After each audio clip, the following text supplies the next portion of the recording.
of things happening, of course, over the last couple of days, Dom. Obviously, sort of breaking news right at the moment with regard to the markets completely collapsing due to Trump's tariffs with China. We're going to discuss that a little bit later on, but we want to go into sort of UK stuff first. There's a lot of stuff to discuss within the United Kingdom. We've obviously got a bit on Jess Phillips and the sort of rape gangs. Or the lack of investigation into the rape gangs. We've also got a lot on Humza Yousaf and just a ton of stuff from out the United Kingdom that I want to go through. But how are you, Dom? You good? I'm good. I'm good. Yeah. In terms of the whole tariff situation, I mean, trillions have been taken off the stock market as well as the crypto markets as well. Out of the UK, obviously, a massive report dropped by Rupert Lowe's Restore Britain movement. I've got a massive piece on that. We're going to go into depth, basically laying out the legal framework in which Britain can enact mass deportations. So I've got a really good bit on that. But apart from that, I am good, Dan. How are you? Yeah, I'm good, mate. As I said, with some of us came off in a great position after the crash last night. I don't like to brag, people, but yeah, I was one of the lucky ones at this moment in time. But again, we'll see how the market plays out over the next couple of days, couple of weeks. Are we going into bear season or are we going into bull season? Well, I don't know. Let's see what happens as time goes on. I'm really interested to hear what you've got to say with regard to Rupert Lowe. I know you've done a big piece on that, but before we get into it, guys, please do hit the old like button and subscribe. 20% of you who watch this show on a regular basis are only subscribed, and as we keep on saying, the more subscribers we get, the better these episodes will get. And of course, call-in show coming very soon along with guests. So get subscribing. Good things come to those who subscribe. Dom, I'm going to give you the platform, mate. What have you got for us with regard to Rupert Lowe and this lack of investigation into the rape gang scandal and, of course, this mass deportation plan? Yeah, well, firstly, obviously with governments, you know how slow things are with them actually achieving anything. So what we've seen is the Labour government start their own rape gang inquiry. Now, this was started 5 months ago and is led by none other than Jess Phillips. So at the same time, actually, it was slightly before Rupert Lowe started his own rape gang inquiry that has uncovered some incredible stuff, labelling councils that have been directly implicit in enabling the mass rape of young girls in Britain. But really, Rupert Lowe is pushing pressure on the Labour government to find out what is going on with the government-funded rape gang inquiry. So he tweeted, "We've had a response from Jess Phillips regarding the government's national rape gang inquiry." So Rupert Lowe told them that their immediate focus, Labour told Rupert Lowe that their immediate focus is on appointing a chair with the credibility and experience to lead the inquiry, agreeing terms of reference with that chair and developing the process. They will then identify the first areas for review. So I just want to get this straight. They announced the inquiry in June. It's now October and they've still not appointed a chair. This is absolutely madness. That is like the step one. It's really step zero in starting this inquiry, and they're yet to do so. And they said the whole process could take between 2 and 3 years. Really, a chair should have been appointed. Proper steps should have been taken. So we don't understand why this is moving so slowly. Why don't you understand why it's moving too slowly? Labour don't want an inquiry. It's simple as that. And that's the reason 100%. as to why they're not going to investigate themselves.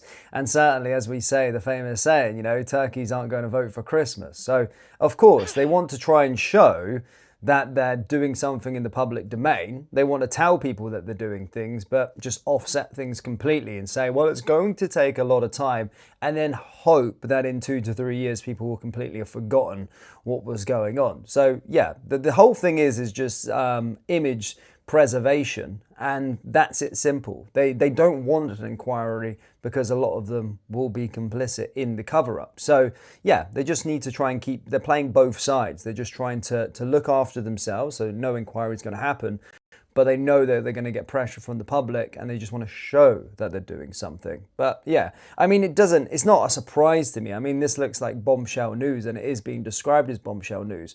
But again, it doesn't surprise me whatsoever when they announced it. I didn't feel that this was going to be happening quick and there wasn't going to be the ending in sight anytime soon. Exactly. These are the same party that voted down the national inquiry back in January, and now they're sort of forced to do so by Baron Casey, who has suggested that they should make this an inquiry. So you're right. We're asking the government to investigate itself. So they have no motivation in doing so because any crimes that they uncover, they are also implicit in. This is the sort of catch-22 when you ask the government to investigate itself. They will simply not be motivated to do so. Yeah, no, I mean, it's no surprises to me, and I don't think there's a lot of surprises to our viewers either. But of course, is Rupert Lowe obviously piling on pressure with regard to this? I know he did his own sort of inquiry at least as well. But what's his sort of reaction based on this? Just calling it out for what it is. Yeah, obviously he's privately funded his own rape gang inquiry, which has uncovered a lot of councils, as I said before, which are complicit in allowing this to happen. Um, uh, uh, Realistically, the pressure from Rupert Lowe will be the forcing function it takes for Labour to actually move this forward. Otherwise, I don't really see any other sort of forcing functions within Parliament today that are pushing this forward as much as Rupert Lowe and his movement Restore Britain. But it'd be obviously exciting to see what his private inquiry will uncover. I know the first document they released was quite detailed. So again, that's only step one of this inquiry. And But we've got a lot. Sorry, go on. After you. No, after you. Well, he's showing that it can be done. That's all it's really doing, is he's just showing the whole public domain that it can be done. And Labour are literally just dragging their heels with it. So it's no surprises to me, but yeah, Rupert Lowe is doing God's work, man. He's a good guy. Yeah, absolutely. And in the same sort of tone of conversation there, he is showing that mass deportations can be done. I know we're going to touch on that a bit later, but he is really this kind of like forcing function in Parliament to stop the bureaucracy that sort of slows down progression within Parliament today. He's showing that change can be made, that investigations can breed results, that deportations can happen. The UK has been slowed down by this sort of oligarch bureaucracy class that doesn't like to hold itself accountable. And, we need people like that in Parliament right now to show that real change can happen, that movements can be made. And this is what the British public want. The British public wanted an investigation. And that's what exactly we're not getting with the Labour government. Yeah. Well, speaking about Rupert Lowe and this mass deportation plan, let's go over it now. What have you what's been sort of uncovered from Rupert Lowe's standpoint? Absolutely, yeah. So there's a lot to dive into. I think there was 113 pages that he announced, basically highlighting exactly what needs to happen with mass deportations in terms of the legitimacy, the legality, and the logistics regarding the operation. So firstly, he highlights the laws which need to be repealed. Now, this really started with Tony Blair's government, but obviously a lot of the laws predate his government as well, such as the ECHR. So I'll give you just a rundown of some of the laws that need to be repealed. So the Immigration and Asylum Act 1999. Now, what this does is it obliges taxpayer-funded support for asylum seekers. Nationality, Immigration and Asylum Act 2002. What that does is it funds parts of migrant hotels and housing centres and endless tribunals that delay removement, specifically Part 2 and Part 5 of that Act. UK Borders Act 2007 overrides automatic deportations of foreign criminals if it breaches the ECHR, which is the European Convention of Human Rights, and the UNRC, which is the United Nations Refugee Commission. Border Citizenship and Immigration Act 2009. So that forces considering kids' best interest in decisions, adding sentimental roadblocks. Now, I don't know if you remember, there was a story recently of a migrant who couldn't get deported because his kid didn't like the chicken nuggets in the foreign country or something like that. Well, that was the law that was used to stop his deportation. Two more laws here. The Equality Act 2010. So that mandates anti-discrimination across public sector, blocking nationality-based enforcement, but really it just needs to be replaced with simple non-discrimination duty. And also the Illegal Migration Act 2023, which codifies detention limits from common law. Really, we just need to scrap limits fully. And, if the illegals don't like detention, then they shouldn't come here in the first place. Now, moving on, remember, this is 113 pages I've tried to condense, so bear with me. So the 1951 UN Refugee Convention, that's the UNRC, it's sort of embedded in domestic law through references in acts like the Asylum and Immigration Appeals Act 1993 and the Nationality and Borders Act 2022. So we're seeing this like EU law be sort of used as framework for domestic law. This is where it gets a little bit tricky in trying to remove EU law because it's already kind of embedded. So the UNRC is key in domestic legislation. So much of domestic law was built using the UNRC as a precedent, a common theme when highlighting roadblocks in deportation and border security. So firstly, Rupert Lowe sets out to limit refugee statuses to those arriving directly from neighbouring countries. And that is directly for those who are seeking genuine asylum. Now, neighbouring countries, what does that mean? That means Ireland, France, Belgium, Netherlands, Germany, Denmark, Norway, and Iceland. All other claims are rejected automatically. That's key there. So if you are coming from them countries and trying to seek asylum, it will be automatically rejected because you are already in a safe country. And we're going to limit refugee status to those whose nationalities are based in them sort of surrounding countries. So the expansion of Section 37 of the Nationality and Borders Act 2022. So that rejects self-reporting illegals after safe country passage, which means that their refugee claims will be insufficient. Again, it's really targeting them refugees that come from France, which is a safe country, to another safe country. Just on that, you would think that law would already be in place, wouldn't you? Actually thinking about it, you'd think that already be in place, that they wouldn't be able to claim asylum if they're already in a safe country. Yeah, 100%. And for some reason, they use these ECHR loopholes in order to sort of claim asylum. But you're right. Why are these laws not in place already? It really just makes me think, it's intentional that they want these people to come here and to be able to claim asylum, disregarding the country that they're already in. So what Rupert wants to push for is global reform for requiring refugees to seek asylum in their home continent to reduce cultural clashes and incentivize regional stability. That makes sense, right? If you're European, you should claim asylum in another European country. If you're Middle Eastern, you should claim asylum in another Middle Eastern country. It's a clear move, right? Because that's quite a good idea. Exactly. Same with Southeast Asia, same with Australia, America, so on and so forth. There is no need to change the continent you live in just because of your status of refugee. Now, one of the key things here is the European Convention on Human Rights, which is for short ECHR 1950, and the Human Rights Act, which are both key in domestic law right now, and also are the sort of key legislative pieces that human rights lawyers use to keep people in this country. So they block deportations via Article 3, which is the prohibition of torture or ill treatment, and Article 8, which is right to family life. So the ECTHR, which is the European Court of Human Rights, and they use legislation like Shahal versus the UK 1996 to prevent deportations of threats of risk of ill treatment abroad, regardless of conduct.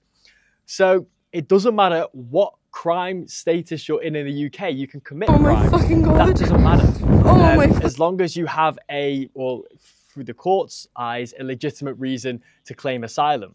So I think that's complete bogus, and so does Rupert as well. If you break the law in the UK as a refugee, your refugee status should be removed. I think that's pretty common sense. Obviously, the withdrawal from the ECHR, this is via Article 86 of denunciation, and repealed the HRA, which is the Human Rights Act. Now, it gets a little bit tricky when you have to address a Northern Ireland problem. Now, this is related to the Belfast Agreement concerns. So he basically sets out a framework by retaining specifically 12 ECHR precedents relative to Irish history. So these are things like religious freedoms under Article 9 and 14, and this is applied by UK courts only. So that has no impact on immigration. Now, I wanted to put this in there because I thought it was really interesting. Now, they included a Substack article by Dominic Cummings, which he posted a couple of months ago. So I'm just going to read this out for you. I want to get your reaction to this, Dan. So this is Dominic Cummings, and he said, I went through the boats in great detail in 2020 with both the military and the best lawyers inside and outside the government. And the conclusion was absolutely clear. Operationally stopping the boats is very simple and could be done in days. But legal advice endorsed by external experts is that the MP cannot do this simple thing lawfully because the courts will stop him using the HRA or ECHR. In simple terms, if the MP tried to order the Navy to stop the boats in a serious way, the courts would state that the MP's orders are unlawful under the HRA and therefore the Navy cannot execute them, and the Cabinet Secretary would tell the MP that he cannot insist on his orders being obeyed because both the MP and officers could be arrested for contempt. So if the MP tried to stop the boats using the Navy, he could be arrested. What's this through, sorry? So this is this is basically what Dominic Cummings found out when he tried to tackle the boats in 2020. Right, okay, I see. And so that's already in place, so they're going to have to remove that. But yeah, it's ludicrous, isn't it? The fact that they don't even have the power to do so anyway. That's the key part here, that the MP doesn't have power to do so because the courts who does? are... Exactly, the courts. It's these sort of activist judges, the courts, that use the European Convention of Human Rights framework to stop the MP from securing the borders. And he could be arrested if he tries to secure the borders. It's such a mind fuck, really. It makes you question, where were these laws even implemented in the first place? Or is it just simply through the guise of the ECHR that's why it's there? Yeah, so the framework obviously was bled out of World War II. And it's essentially, it hasn't been updated in sort of a modernized perspective. So they use this sort of old legal framework in like a new way in order to sort of create loopholes that has resulted in the immigration catastrophe of Britain that is today. So really, we need to just remove these outdated laws. Yeah. So that's something that Reform and the Conservative Party want to do should they come into power anyway. Yeah, 100%. Now, Rupert Lowe did talk a lot about reform and some of the things they've suggested. He did suggest that some of the things aren't really enough in order to implement the full-scale deportation strategy that Restore Britain is suggesting here. In terms of the removal strategy, it's very simple. There's two strategies. Voluntary returns, which are cheaper and scalable, and forced removals. Really, we want to make a hostile environment to make life unlivable for illegals. Now, what they're aiming to do is like a 3-to-1 ratio of voluntary to forced removals. Now, this has worked tremendously for the US. As it stands right now, the US has deported nearly 2 million people. 1.6 million of those are voluntary removals. So that is nearly 80% of the removals being people who have said, hey, I'm illegal, I'm going to get a flight, you pay for it. And then that still allows them, maybe in the future, to come back to the country because they've obviously sort of bent the knee to the law there. But if you get forced, you can't come back. Yeah, that's a good thing to have in place. Yeah. No, I get that. It's good. And sort of lastly here, the expanded immigration enforcement. So this is kind of like mobilizing the people in this country in order to get this done. So he wants to do thousands of new staff, hire loads of new staff, things like veterans and police. Now, this is funded by fines and assets and legal fees or visa fees from the illegal aliens, mandated reporting from employers, landlords, and banks, public portal with reward for tips. So, if you know any illegals, you can get rewards for that. And using sort of public infrastructure like abandoned RAF bases, enlisted private firms for efficiency, the use of commercial, chartered, and military flights, retrospective revocation of recent asylum grants for illegal entries, and also sanctions on uncooperative nations. Really, the conclusion here, it demonstrates that mass deportations are possible, realistic, but most importantly, they're essential. Not a standalone policy, but these are the first steps in restoring Britain as a sort of secure and sovereign nation. I mean, it sounds like a good idea, and as I said, Rupert Lowe is probably one of those individuals that, well, probably one of a few individuals that are actually doing something as an MP and actually coming up with sort of concrete plans to actually implement real change within this country. Whether about going back and investigating the sort of rape gang scandal, he's doing a lot on that sort of front. But then, of course, coming out with a sort of real comprehensive plan on how to stop illegal immigration and then, of course, mass deport people that shouldn't already be here. I think that's tremendous work there done by him. And unless he goes into power, or unless a different party goes into power, that whole project, that whole investigation won't be implemented, which is unfortunate. But I think it's really, really good work by him. Yeah, really. It is a forcing function in Parliament to show that, they don't have anywhere to hide now. Like, this is how you do it. They don't have the sort of legal jargon in order to say, oh, we can't do it because of X, Y, and Z, because he has gone through every single, sort of nook and cranny here. He's cut all the loose ends. He said, no, this is possible. A lot of the arguments are against the sort of Northern Ireland agreement, the Belfast agreement.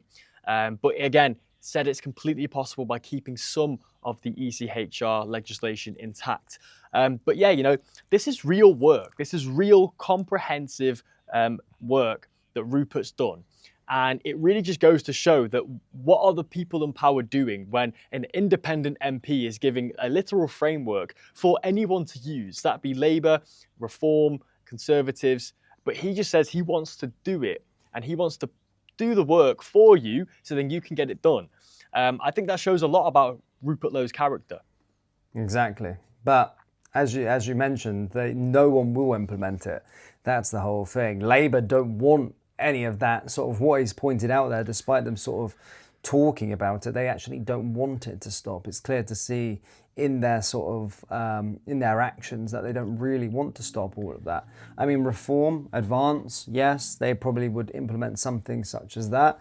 However, we've seen with the sort of uni parties that they don't want it to change. They just want to keep it going on, especially Labour. Yeah, and the only thing that comes to mind with them wanting this to continue is the fact they want to import voters. That's the only thing I can think of. I mean, we saw it with the Democrats in 2023 and 2024, with them sort of opening the southern border to Mexico and transporting these people to these low population states in order to swing the red states. That's the only thing I can think of when it comes to the UK. They want to do the exact same thing here. Labour know that they're down in the polls and they would rather import voters than try and sort of turn British citizens in favour of them.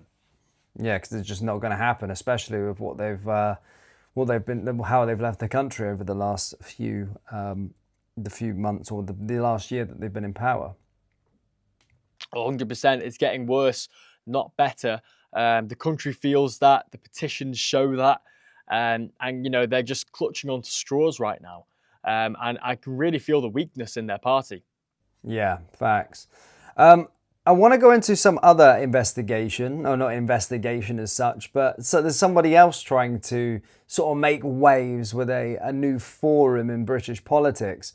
And that, of course, comes as the man of Humza Yousaf. Now, I'm going to show you a video in a moment, but basically, Humza, I'm just going to share my screen with you quickly.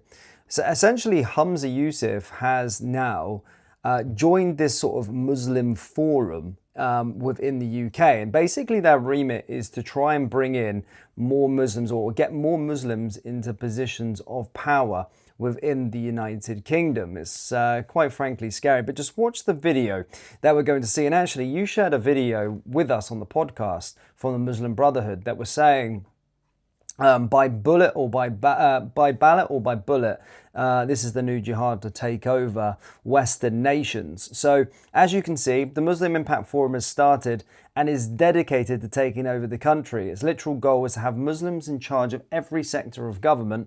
They're not hiding it anymore. They've just told us the plan and it must be stopped. But listen to this video. It's saved under, of course, Humza, and this will reveal everything you need to know. Just listen to their wording as they speak about this. Have a watch of this. I would say hand on heart now that we are at a tipping point in this country, and it's reflected in other countries as well, where we either try and do something different, to try and self-organize Muslims, to represent ourselves better, to use our resources better, and to influence the countries that we live in better than we have done already. Brother Humza is a relatively rare and unique political talent. Actually, we need many more people like him at the top of government, in every government, in this country, across the 4 nations, and in other governments, that can influence, sit at the top table and make a difference on behalf of the Muslims. So, yeah, what do you think of that? Yeah, I think it's pretty obvious without them saying that this is their plan. But, you know, they've just laid their plan on the table for us, for everyone to see. It is literally by ballot or by bullet.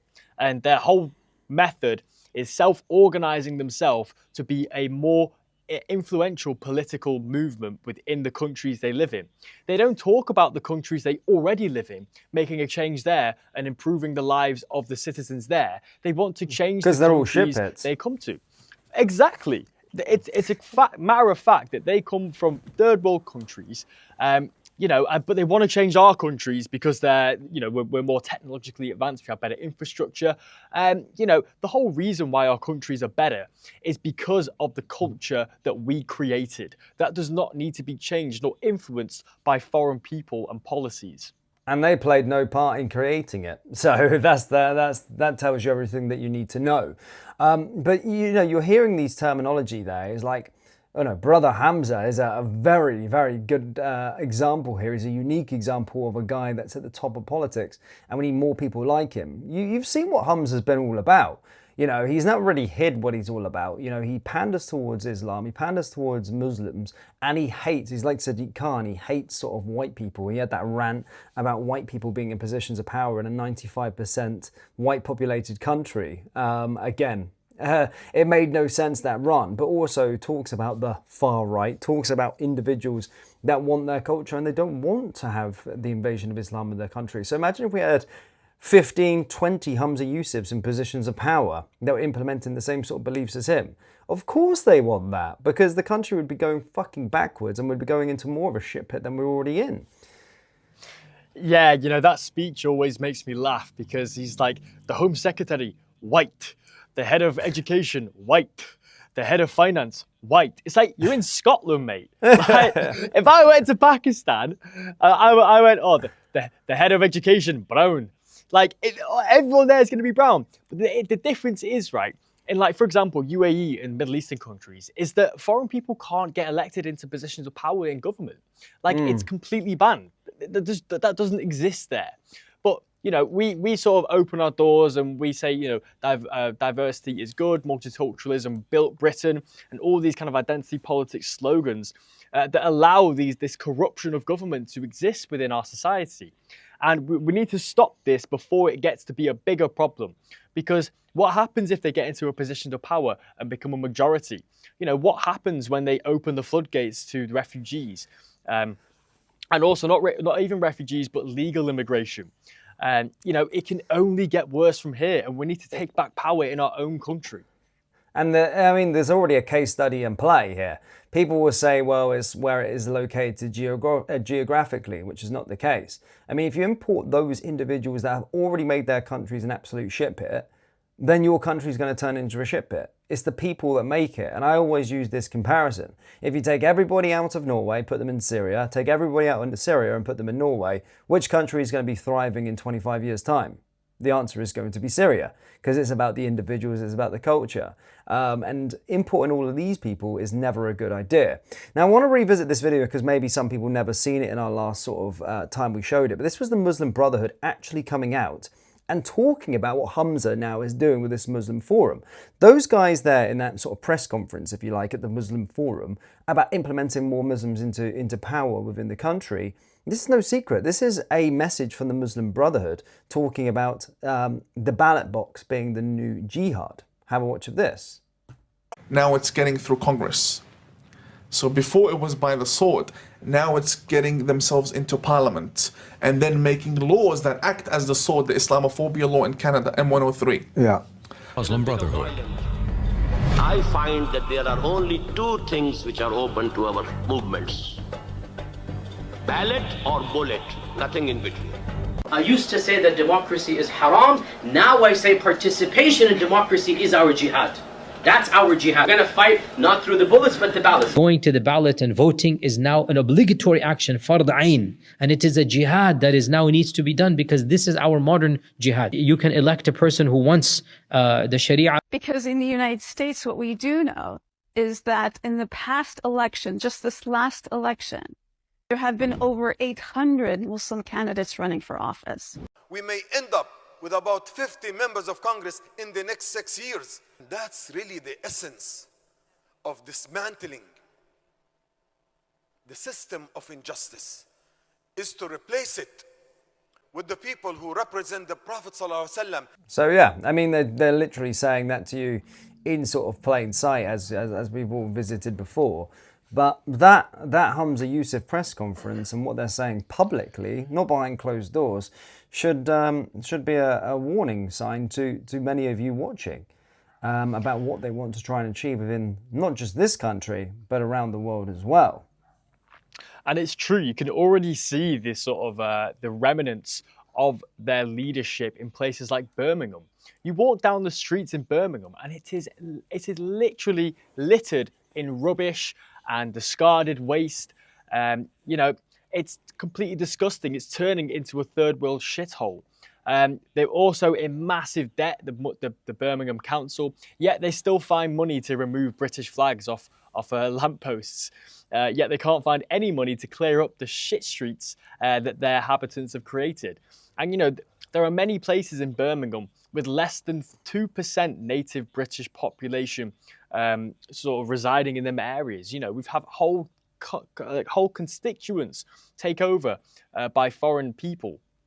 And you can say that that's a good thing or a bad thing, but what I will say is it's change that is hard to reverse. You know, if you completely change the people there, you're changing the culture, and that culture is alien to the wider British culture. They're creating a sect that only encompasses their ideology, and it brings forth their you know, their third world and you know, their Muslim ideologies into our country. It can't happen. It cannot happen. We have to break away the sects and sort of break up the sort of ideological barriers that stop that from happening. Yeah, no, I mean, Robert Jenrick this week actually came out, well, an interview surfaced actually talking about Birmingham, stating that he doesn't recognise, he literally pointed out, he said, I didn't see a white person in a certain part of Birmingham, and he's getting a lot of backlash now from that, as they're being racist, as they always do, and being urged to apologise for saying something like that. But he was basically insinuating that they don't assimilate to the British culture. You know, they don't acclimatise. They just create their own sort of culture within inside a culture and segregate themselves off. And that's the main point that he was bringing out there with regard to a place in Birmingham. However, the mainstream media were on him like a rash for that and stating that he was racist and needs to apologise. But why? He's only making an observation. An observation is anything that all of us can have. We can make a point and observe something and call it out for what it is. If you see something, you can say what it is. It's not racist, it's true. It is true. And, you know, he never said it was neither good nor bad, but he simply stated the fact that he didn't see a single white person, you know, in however long he was there for. You know, what would our forefathers think of the direction of this country if they were alive today? You know, what would the World War II veterans who sort of fought and died for this country think of when they see Birmingham in today's state, with it being practically a foreign country? They would turn in their graves, you know. They didn't fight and die for the sovereignty of this nation just to be overrun by people from third world with phony refugee claims and you know, not producing anything in the economy, simply just being a net negative. You know, it's completely ludicrous how we allowed this to happen. But the thing is, the framework is there to take back our country. You know, it is possible. We can ban halal meats. We can ban the burqa in public. You know, we can institute Christianity and Jesus Christ back into schools. You know, we can ban the teachings of, you know, when I was in school, I was taken to a mosque. But you know, that was in high school, but I went to a Catholic primary school. You know, the teachings of Jesus and Catholicism was ingrained into my sort of primary school education. Yet it completely turned when I went to high school, and they had no push on it. You know, we can reverse these things. These are things that aren't permanent. But it's better to do it sooner rather than later, because the problem gets bigger as time goes on. Exactly. Talking about kind of keeping on illegal immigration and talking about stopping it, of course, the last couple of weeks has been, you know, heavily spoken about or heavily diluted with the fact that digital ID is going to be implemented. And obviously everyone's been talking about, most people want to refute it. I think at the time there's most people, majority of people in the UK, as we've said, from left to right, don't want digital ID to be implemented in the country. However, Keir Starmer was out in India this week. And of course he said it under the guise that it's going to stop illegal immigration. But I just want you to see this little interview here quickly. With regard to Keir Starmer in India, where he kind of drops a hint that digital ID is going to be here to stay. It's not just for illegal immigration, but it's in fact to actually to come into all aspects of life, including controlling your money. Listen to this. For it. Here in India, I think it's 1 billion people have digital ID. It's been taken up on a voluntary basis in huge numbers.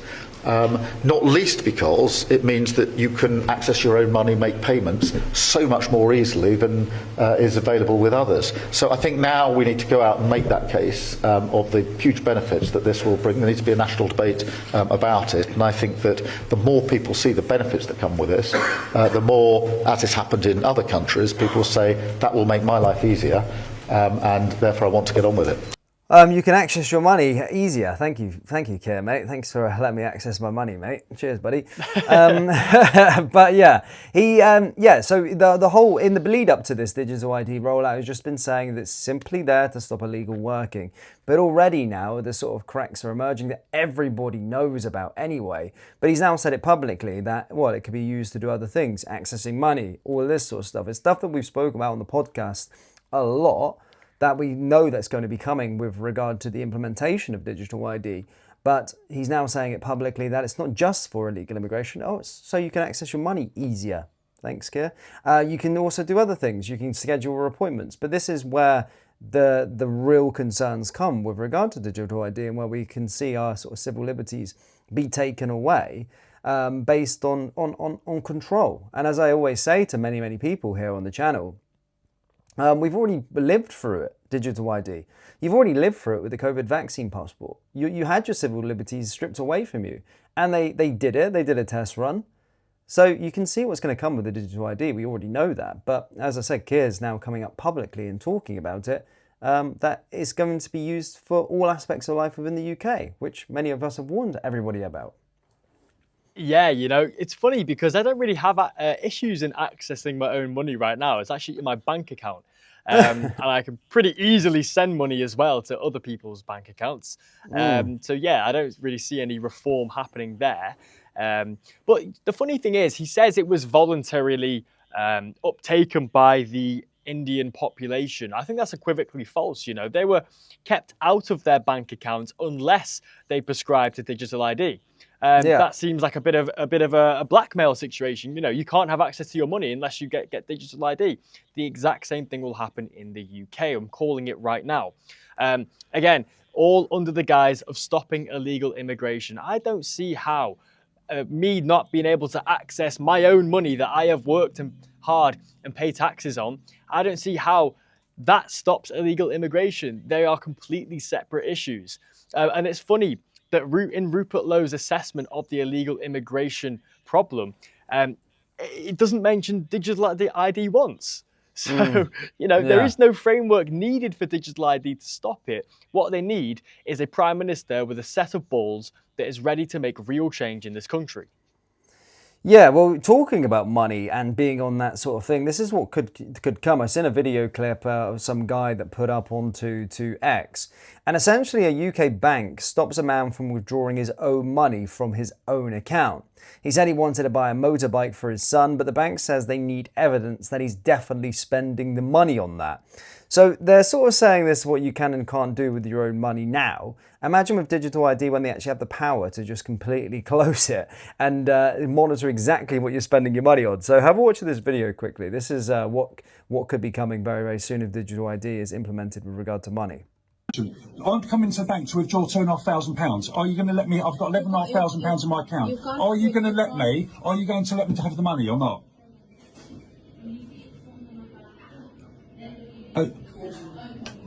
Hello, are you going to let me have the money or not? Huh? Unfortunately, I can't remove that restriction that's on there. You can't remove the restriction. You can't remove the restriction, okay. After your colleague told me I'm a liar, yeah? So your colleague told me I'm a liar yesterday. I've come in to withdraw £2,500, yeah? And you're not going to let me have my money today, is that right? But you can still use your card. I'm not, to answer the question, please, yeah? I can still use my card. Are you going to let me withdraw £2,500 from my account today, yes or no, in the branch? And what is the £2,500 for, Mr. Jackson? Buying a motorbike for my son.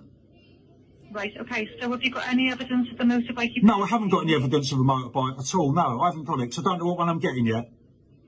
Okay, so if you don't know what you're getting, how do you know how much you need? Because I've got a budget of £2,500 for the motorbike, so that's why I want to withdraw £2,500 from my account today.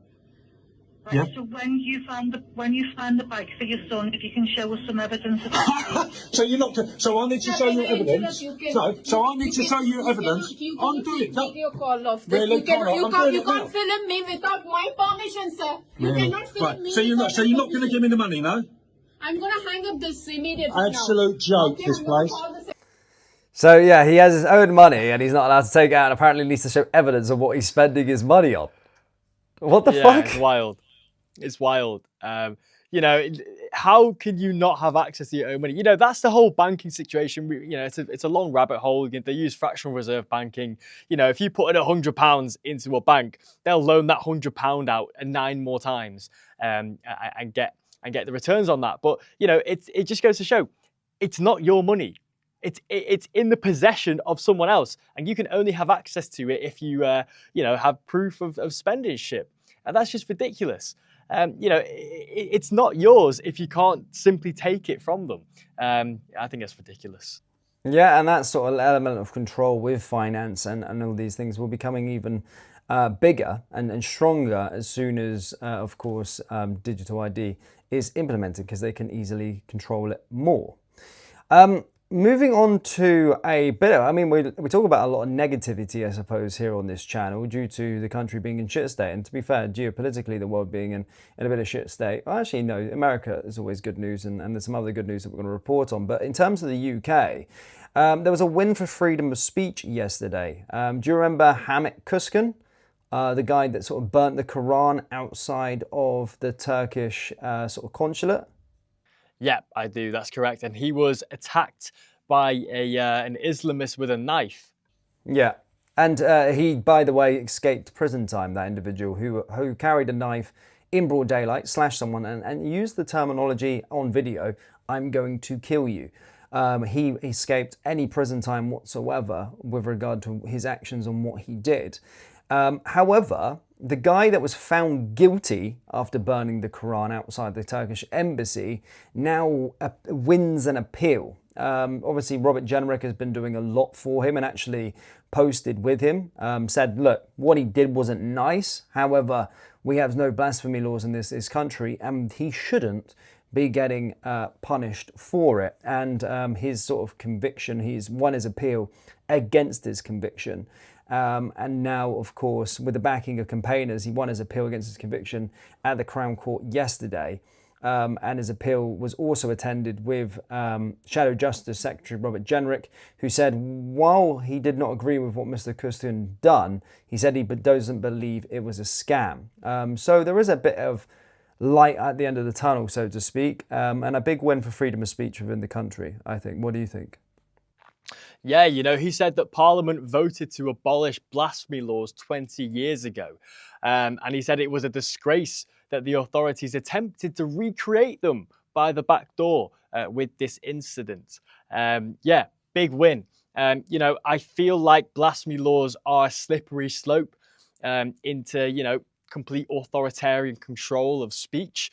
If you can't speak out against a religion, then you are sort of implementing that religion in a position of power within your country.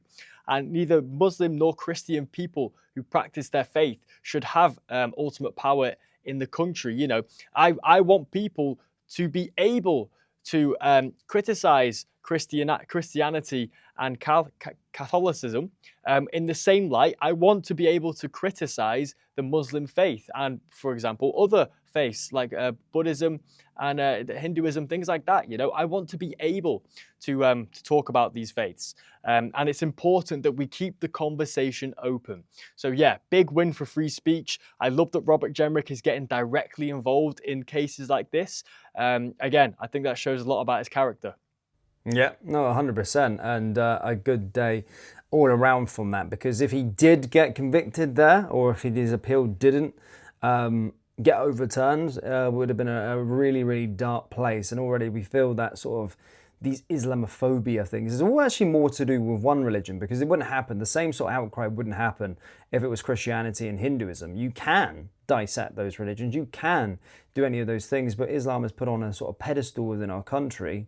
And is, as I said, protected, or they at least want to try and make it protected, that you can't have conversations about it. But you should be able to have conversations about it, because we see 80% of terrorism offences within the United Kingdom coming from Islamic extremism. So to be able to take away that debate, to be able to take away that conversation, is a very, very negligent and dangerous position to go down as a country, because then you're completely ignoring 80% of the terrorism related things due to one religion. Now then you wouldn't be able to have a conversation about it. And burning a religious textbook, yes, while it's not nice, should never be criminalized. It's his own property and he can do whatever he fucking wants. 100%. And we saw in Sweden a couple of years ago, there was a man in Sweden who was sort of became famous for burning the Quran in public. And obviously Sweden don't have blasphemy laws either. And he was killed. He was slaughtered to death by knives in Sweden by radical Islamists for doing that practice. You know, Canada already has these blasphemy laws. From that Muslim Brotherhood video we showed before, they've already got the laws in place in Canada. Obviously, America's out of the question with the freedom of speech constitution. But, right, you know, this sets a good precedent in the UK for being able to criticize faiths that, you're right, have a overtly sort of predisposition to commit terror acts. I think they're the ones you have to criticize, right? Because if you're not, I think the safety of the United Kingdom is at jeopardy. No, exactly. It's one of those things. 100%. You've got a bit. Oh, sorry. Go on, Karen. I was just going to ask, what do you think of Robert Jenrick? I think of Robert Jenrick. I think Robert Jenrick is doing some good work, actually, funnily enough, throughout British politics. And people will always say about the Tory thing, I understand it, but I think he needs to leave that party. I've said it time and time again. I don't think he's not going to be able to have a real implement of change in the country if he's with the Tory party. But I think he's doing some good work, Dom, actually. I really do. I think he's doing some good work. I've never heard you actually give your opinion on Robert Jenrick before. So what are your thoughts? That's a great question. I'd love to give my opinion of Robert Jenrick. One man can't change the nation, but he can make a good impact, right?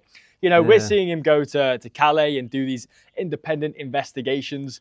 The actual camp that he went to Calais and found recently, they found a whole swath of guns there and militant weapons of war, they described them. 250 French policemen raided the camp. And rather than destroy the camp, they just took the guns and then they let them be. So, he is doing some real work. I like the fact that he's pushing, and it is a fair assessment. No one's saying that burning the Quran's a nice thing, but is it an illegal thing? No, and it should never be an illegal thing. So yeah, I do like him. I think if he does lead the Conservative Party, that could bring voters back over from Reform to Conservatives, and also from Advance as well. But we need strong leaders on the right in this country. Right now, we have kind of three options on the right. If Robert Jenrick does lead the party, I think if he doesn't lead the party, the Conservatives are out of the question. Well, the Conservatives are already, as we spoke about in the last podcast, they're already sort of internally losing confidence for Kemi Badenoch.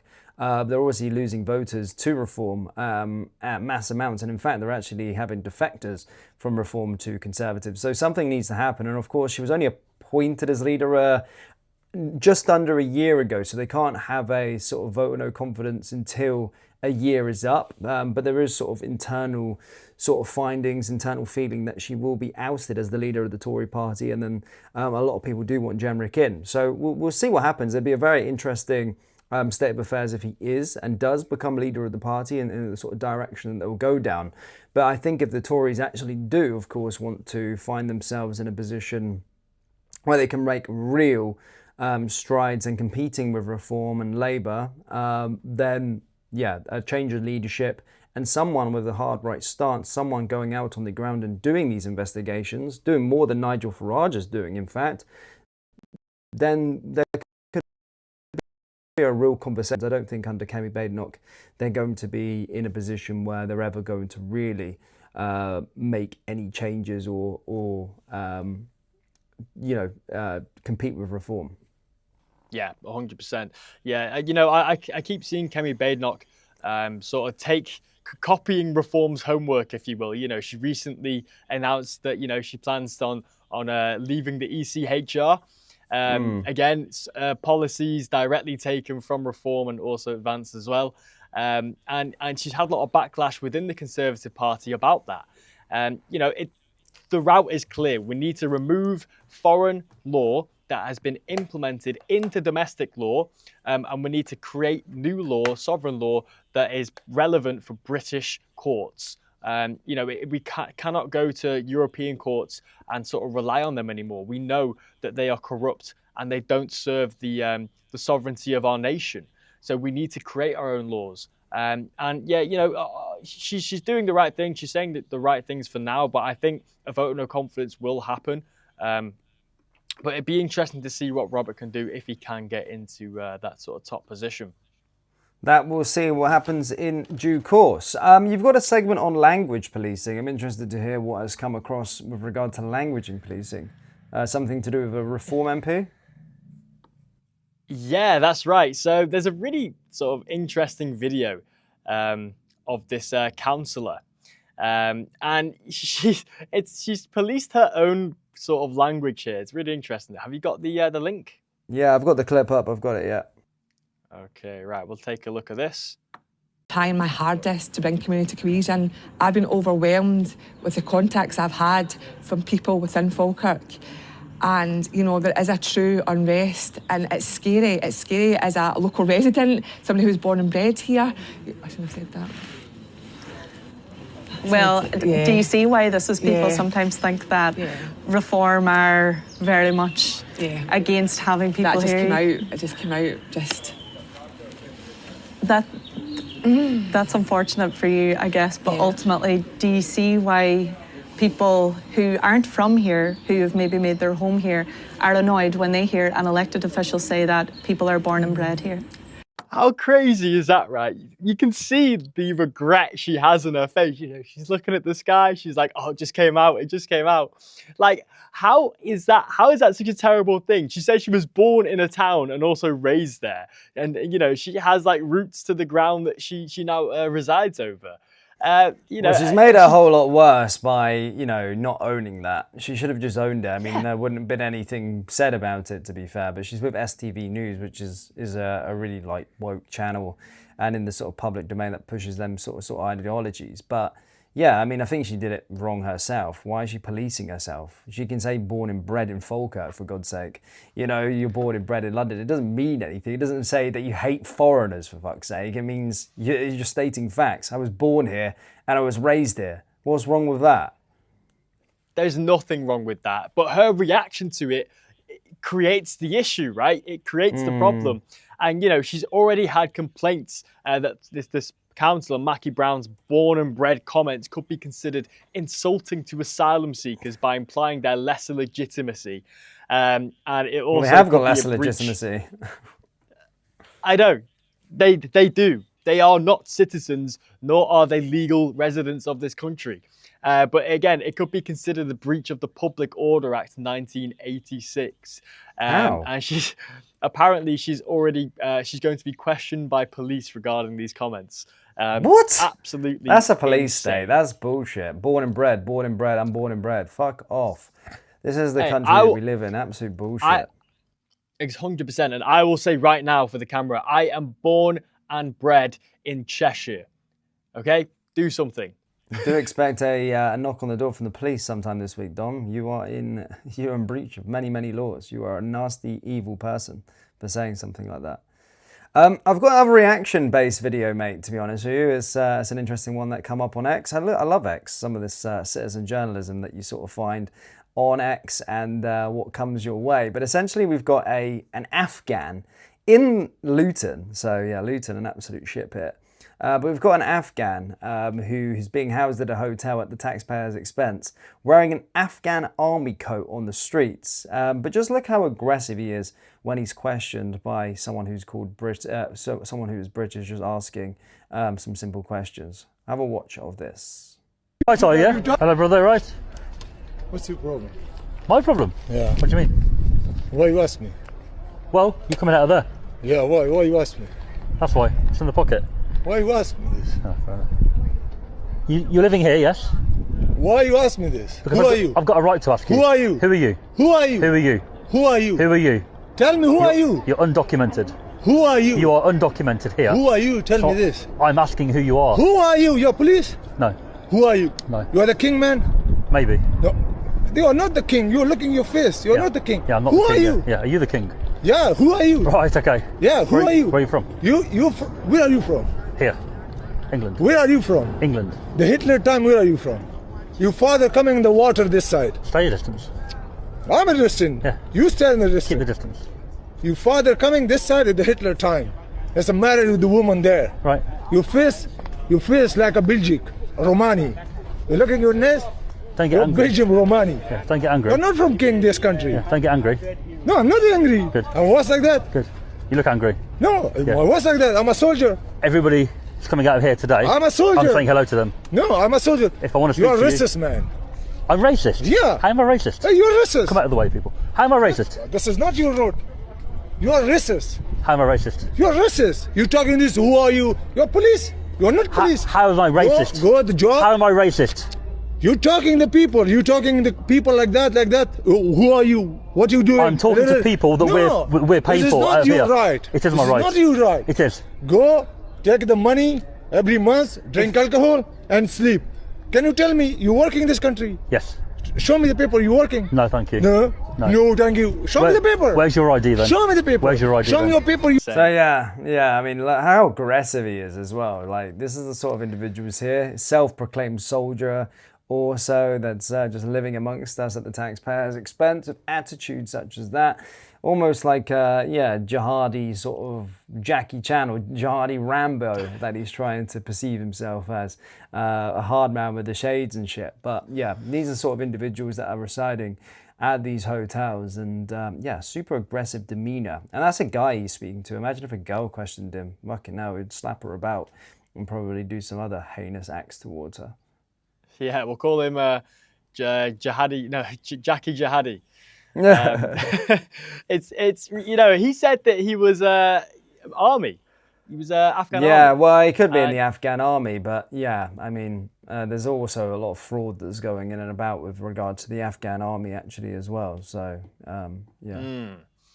yeah, because apparently the UK have imported all of the Afghan army people they elected or they sort of used in Afghanistan in their sort of puppet government when the Taliban were run out, and now they're all back in the UK. We've actually imported more Afghan army, citizens or army veterans from that cause than we had UK and British army in Afghanistan. It's completely backwards. But it is backwards because there's a lot of fraud with regard to it, because a lot of them weren't actually fighting for them. And with regard to that whole sort of docs that came out, is that they were bringing all their family members over. It wasn't immediate family. It was like fucking, your third cousin, you're bringing over as well, that constituted towards family being granted asylum. And some of those had direct links towards the Taliban. So, I mean, there are a lot of fraud, but these are the sort of individuals that you have residing in these hotels and cutting about the streets. Well, the issue with cousins is that they're usually their wives as well. That's the sort of catch-22, It's they share the same grandparents, so it's very interesting. And I'm not just saying that; I'm saying that based on fact, right? Because in some parts in rural Pakistan, up to 80% of people are married to their first cousins, and that is legitimate data from the Home Office there. And obviously over 50% of people of Pakistani immigrants in the UK are, that was a sample of 100 people, over 50% of them are married to their first cousins. So I'm not just making a joke there and generalizing, that is legitimate fact that really, that practice should be banned. And you know what, it was only unbanned because King Henry VIII wanted to marry his ex-wife's cousin. Before that, it was banned. So, again, we're talking about old laws and legislations being twisted in modern day contexts. And, the actual ramifications of that is that the birth defects from these communities are over 10 times the average. They make up 3% of the population, yet are accountable for over 30% of the birth defects because of the sort of ancestral nature of their marriages. That is a massive strain on the NHS. And the reason they're doing it is because they're not paying for it. Exactly. You've got a bit with regard to church commissioned on graffiti. Yeah, I saw this by a man named Keith Woods, who is a YouTuber, but he posted these pictures on X. So he said he was horrified to see this graffiti on the Canterbury Cathedral, founded by St. Augustine himself. Then he discovered that it was an initiative welcomed by the Church of England. So the Church of England commissioned graffiti within the church, and the work came from marginalised communities. So we're paying for the diverse crowd to graffiti our churches. According to the Dean of Canterbury, there is a rawness which is magnified by the graffiti style, which is disruptive. Above all, this graffiti makes me wonder why I am not always able to be as candid, not least in my prayers. For me, it just looks fucking awful. Churches are meant to be this place of solitude, this place of, you're bowing down to forces higher than yourself. Why the fuck do we need diverse communities to spray paint their bullshit on the walls? And it just looks completely disgusting, regardless of whatever message they're trying to intend with it. I think it's disgusting. So you can see the pictures here, this like red and black. I can't even understand what it says. And also on the columns as well. Yeah, it's completely disgusting. It needs to be removed straight away. But why would they think that's a good idea is beyond me. Well, I'm reading the comments on this post, and some people are arguing against this, saying that drawing or graffiti on walls goes back to early humans. Most early drawings showed animals that were hunted during Ice Age. Theories put this down to a form of communication to tell stories to have spiritual purpose. Others said, you do realise the first Christians used graffiti to find each other and locate churches, gathering spaces when it was still illegal, don't you? This is more traditional than anything else in the Czech Catholic Church. So some people are fighting against this and sort of standing up for it, but I do get what you mean in terms of more of a sort of modernised form of graffiti. Kind of looks pretty dumb, but others are arguing that, well, it's been there since the dawn of time, so to speak. Yeah, they use these bullshit arguments to say that Catholics back in the day used graffiti to communicate messages to each other. We don't live in bloody medieval times, nor are we meant to be persecuted in our own country. At the end of the day, it's a Christian nation, and these are Christian churches, Protestant Church of England, but why on earth do we want this this woke, modernized artistic bullshit inside places of worship and solace for people? It just doesn't make any sense. And if I walked into the cathedral in Chester, which is my local cathedral, I would be absolutely disgusted to see graffiti like this, completely destroying the architecture and the beauty of it on the walls. So I don't know who commissioned this, but they need to have their power taken away from them immediately. Yeah. Moving on outside of the UK, my man. Big one with regard to Israel-Palestine this week. Peace deal. It's been implemented, been signed off, and the war has essentially finished, so to speak. What did you make of that? And Donald Trump, of course, being snubbed for the Nobel Peace Prize. Of course, that went to the Venezuelan lady, who, by the way, has done a fantastic job. But Maria Corina dedicated her Nobel Peace Prize to President Trump yesterday when sort of receiving it. But yeah, what do you make of the end of the war out there, and what's to come next in the Middle East? Yeah, I think the Nobel sort of institution is on its knees. How is this not worthy of a Nobel Peace Prize, bringing peace to a conflict that's lasted, a long time? In the modern context, 2 years, October 7th was ago.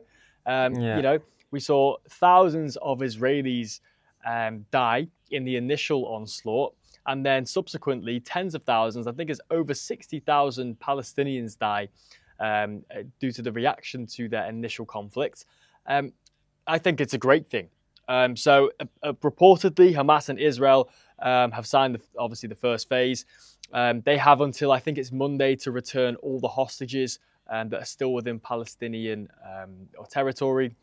But, it's so interesting to see the different terms of the sort of language they use, because they call the Israelis that are being kept in Palestine hostages, but they call the Palestinians that are being kept in Israel prisoners. So it's interesting, I understand it in terms of who you're going on about, though. The Hamas terrorists that conducted the October 7 attacks, they technically are prisoners, so to speak. Yeah, I think you're actually right. Probably worth a correction there. That I think the people who are in Israel are actually from Hamas and have perpetrated these crimes. Yet the hostages are just innocent civilians. So yeah, that's probably worth a correction. Yeah. So it is. I do think the terminology is correct there. I don't think Israel, at least I don't know. I don't think they're holding just random fucking Palestinian people. I think that most of their sort of thing was with Hamas and eliminating them. So with the October 7th, but with regard to the peace deal, they don't have to release those prisoners, do they? It does include some of them to be returned, I do believe. But with the October 7th ones, I don't think they're not getting released, I'm sure. Right, okay. I'm not so sure. I think so. So, from what I can see here, the agreement includes a complete ceasefire with the gradual Israeli army withdrawal from 70% of Gaza and simultaneous prisoner release. So they are planning on releasing some of the prisoners. I'm not too sure the extent at which they are Depending, releasing. but I think the October 7th ones are excluded. So the ones that actually did the attacks on October 7th, I think them ones are excluded, but there may be other sort of Hamas people that weren't a part of that are then going to get released. Yeah, that would make sense. And obviously this does require all hostages to be returned within 72 hours. So the deadline is Monday. I believe it's 12 noon on Monday. But the broader plan includes amnesty for Hamas fighters who disarm an international stabilization force replacing the IDF force. So that, to me, means US troops within the border. And Hamas permanently barred from governments. Egypt is hosting the signing ceremony in Cairo. So that has obviously been signed now. Interesting to see the US's involvement within this border conflict. So I think that's obviously a good thing. They don't have the intention of sort of killing or sort of taking over Palestinian territory there. I'm already seeing a lot of Palestinians sort of move northwards in the West Bank to parts that were sort of taken over by the Israeli military. I think it's interesting, you know, the whole broader context behind the war is that Israel wants to expand into West Bank and sort of take over that land. But I don't know how they can achieve that now with this peace deal. But do they want to do that?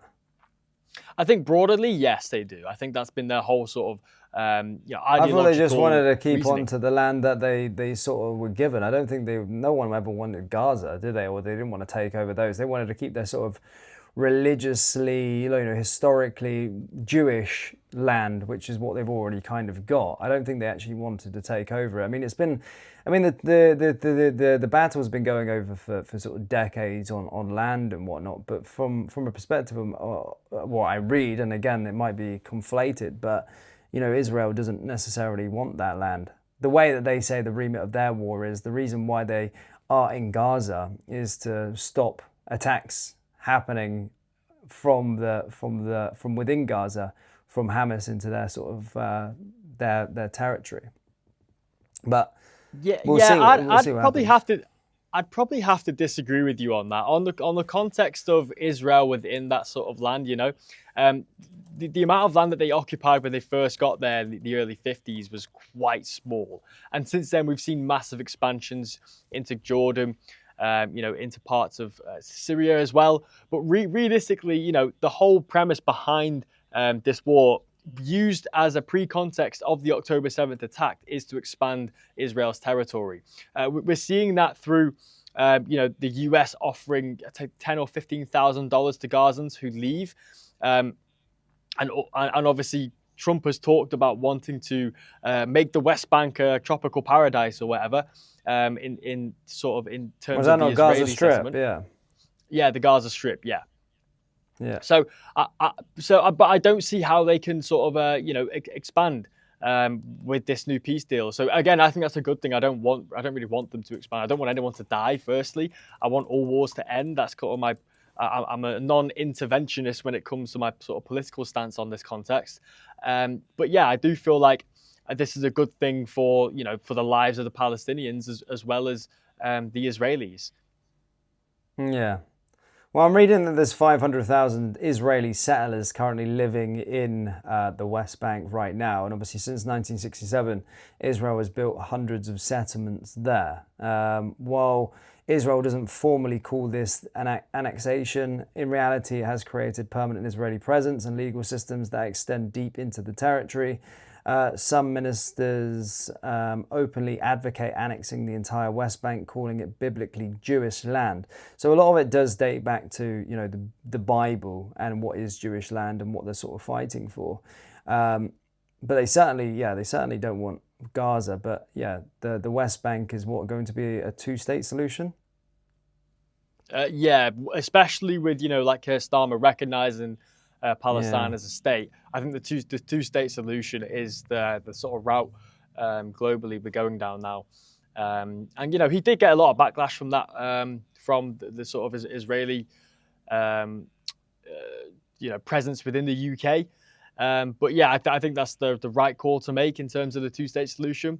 But yeah, I don't know. We'll see. Nothing's ever given in this part of the world. The Middle East is quite a topic of contention, especially the land. So we'll see how long it lasts, and I hope it lasts for a long time. But you never know with these things. Yeah, well, it's one thing clear that the current government under Netanyahu does support expansion and opposes the Palestinian state. So whilst they're still in power, we could see some things be a bit uneasy. But with regard to these pro-Palestine marches, they're still going to be continuing into the weekend. They're still going to be continuing for a long time, despite there sort of being a peace of the deal. They don't want to acknowledge Donald Trump, of course, being the guy that got peace in the Middle East. They're obviously, you know what they're like. They're just jumping on whatever's trendy. Greta was out there celebrating as if she did something with the with the boat, that there was no aid on there whatsoever. She was like celebrating as if she was the one. That boat trip was the reason as to why there was a peace deal that happened. It's all Donald Trump, but they just all can't bring themselves to congratulate Mr. Trump on these things.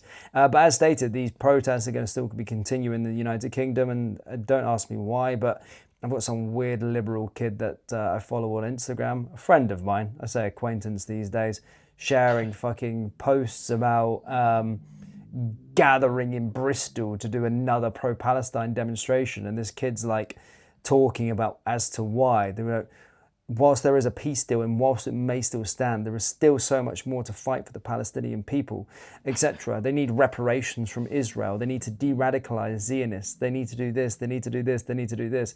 So these pro-Palestine mob have now got the peace that they were sort of going for, but they're pushing for more and more and more and more and more. So yeah, these pro-Palestine marches are not going to be anything that's going to be going away anytime soon. Yeah, it's so interesting to see how they use this sort of mental gymnastics in order to not give Donald Trump the credit that he deserves. It's quite interesting. What are they protesting now? There is peace for now in the Middle East. But reparations are, that's just completely disgusting. Going more, they want them to build Gaza up. The fucking war, for God's sake. Now, I don't condone everything and action that Israel does, but when you're at war, my goodness me, all's fair in love and war. It's like you're at battle. Why the fuck would your enemy be paying for your town to be built back up again? Like, that's just not going to happen, is it? And I think they have to do some internal things as well with regard to Hamas and the aid and stuff like that. I've seen a lot on Hamas and who they're sort of advocating as being people as heroes. They're the people that are complicit in starving, whilst Israel do have a place in stopping aid coming through. But the aid that does eventually go to Hamas is being taken. It's not going to the people. So I think they need to have a bit of internal discussions, these pro-Palestine mobs, and look at these individuals at stopping aid as well and where it's going to.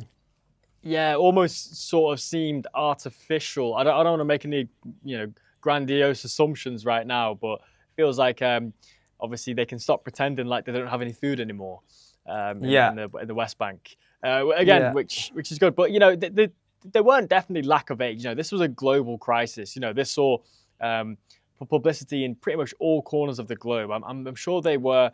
They had enough aid there. Whether that aid got to them or not is a different question. You could place the blame on Israel for not sort of letting the aid get to them.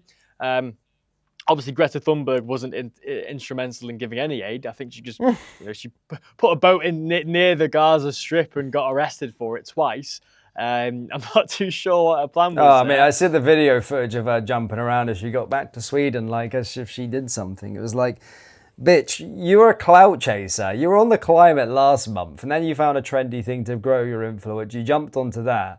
And as I keep on saying now, there's plenty of genocides currently going on within the world. Maybe they should move there and focus their attention onto something less trendy. Why don't you go and talk about the Nigerian genocide that's currently ongoing with Christians? Or Myanmar.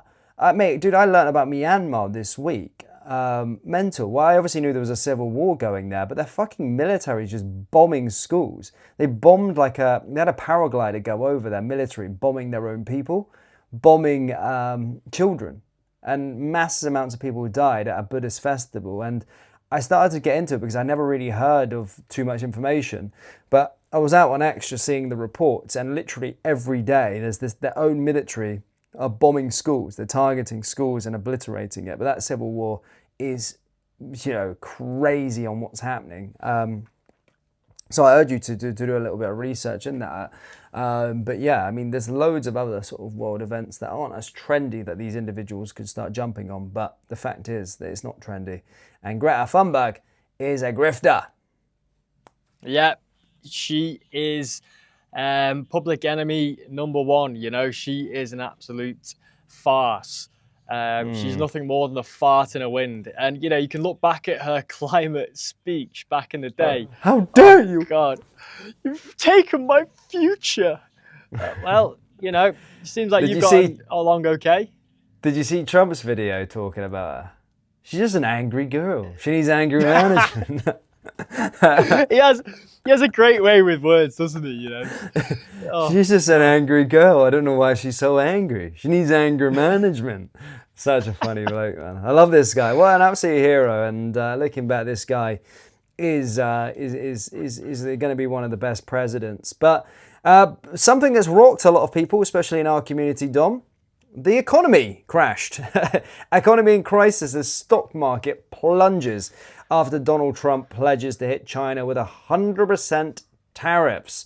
So as stated, the global economy is at heightened risk of being plunged into a crisis as the stock market fell into the red after President Donald Trump declared imports from China will face an extra 100% tariff on November 1st, 2025.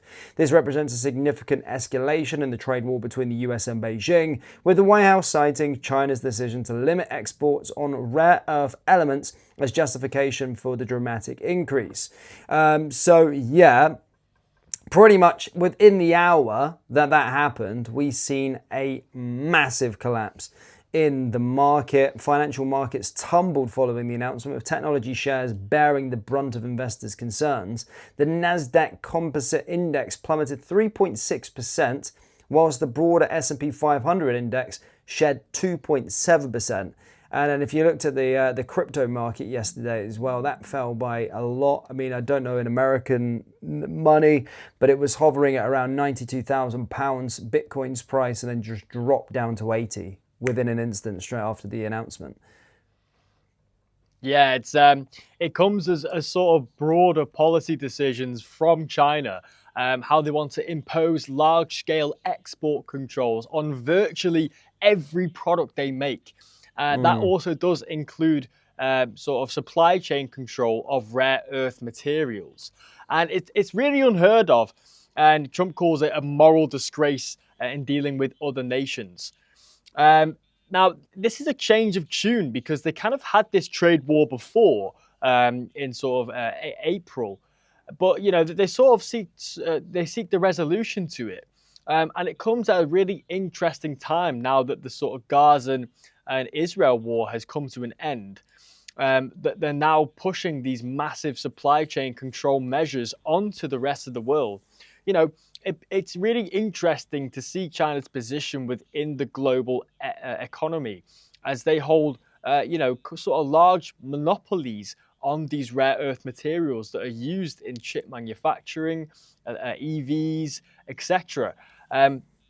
So they're really using their cards right now and using the leverage they have in the global supply chain to make disruption in the markets. But some people fare better than others. I know you fared pretty well with it in selling at the right time. I'm personally for once. I'm a holder. I'm a never seller. I am a holder. Up. It was luck. Yeah. It was luck. I'm a long-term Bitcoin holder, but I don't know. Maybe something just happened. But I had it in different accounts, and I was just seeing it at the peak. I was like, right, I'm going to sell. Gut feeling, sold at the high, and then bought back in last night. So we'll see if that works out. I don't know if we're coming into a bear market or whatever, but we'll see. I bought back in, quite low. So I'm happy with the price that I got, but we'll see over the next couple of days, couple of weeks, if a bear market's coming, and to see if I did actually make the right decision. Because investors were pretty bullish and optimistic about Bitcoin hitting all-time highs and heading towards that sort of $155,000 point. But again, this has stuck a little bit of a spanner in the works because this was unforeseen. No one was expecting this to happen. And guys, if you want more advice from Dan, make sure to buy his course on crypto. Nah, I'm not a crypto genius whatsoever. But I'm just a holder. I'm just a holder. I don't trade, but it was just a lucky move that I did. I don't know why. Gut feeling. Sometimes trust your gut, guys. I don't know what it was, but yeah, I got back in pretty good, so I'm happy. Yeah, and you know, the market reaction is because the United States has imposed a tariff of 100% on China. And, you know, they're sort of leveraging their own rare earth deposits in this sort of conversation as well. It's like, well, for every rare mineral that China have, we have two. So Trump's really using his leverage and his cards right here. And this goes to show we cannot be dependent as an economy on China. China have this like made in China sort of movement that they've pushed since like the 80s and 90s, where they really want to be the manufacturing hubs of the world. And China graduates as many engineers every year as the United States has engineers. So they really have a monopoly in engineering and manufacturing within the world. And they're using that leverage to control the markets. It's clear as day. So yeah, it'd be interesting to see where this goes. Obviously, I don't buy any products from China. You know, touch wood, I won't in the future. But I mean, regardless, you know, I was with the UK. It doesn't really affect me, but it does affect obviously the price of these global commodities. I just buy Bitcoin every week. I'm not giving any financial advice on this podcast, so I'm going to refrain from speaking for that any longer. Hold on. Exactly. Just buy and hold. That's all I'd say. S&P 500 or Bitcoin. That's all I'll ever give as advice. But yeah, you know, it'd be interesting to see. I think if you want to buy, it's probably a good price to buy right now with this drop. But yeah, well, we'll see. Well, we'll see, because it might even go down further, because I got in and it dropped even more. I put a sort of buy order in, but it went lower this morning, so I could have went lower. But again, you can't look at it like that, because in the big scheme of things, I would have bit the hand off for the price that I bought it at a week ago, so I was happy. But fuck it. That's true. Yeah, you can't. It's always... Huh? I was going to say, in a 10-year context, you know, it's still going to be cheap. It's still going to be very cheap. Yeah, I think so. Mate, that's us for today's episode, really, buddy. Have you got any final words for everybody? I just want to say thank you for the support. You know, we've had a lot of videos go really well, a lot of likes and comments. We do read the comments, so make sure you give your opinion on Robert Jenrick in the description below, in the comment section below. Let me know what you think of Robert Jenrick. Is he the guy to lead the Conservative Party? But apart from that, I think you're a guy you're a bit of a cheerleader for Robert Jenrick by the looks of things. I thought you pledged your allegiance to Advance UK. Well, you know, I'm a man of many opinions right now. Yeah. The jury's still out for everybody. We've got 4 years to decide. 100%. But yeah, make sure to subscribe, and thank you guys for listening. See you guys next time. Take care. Peace.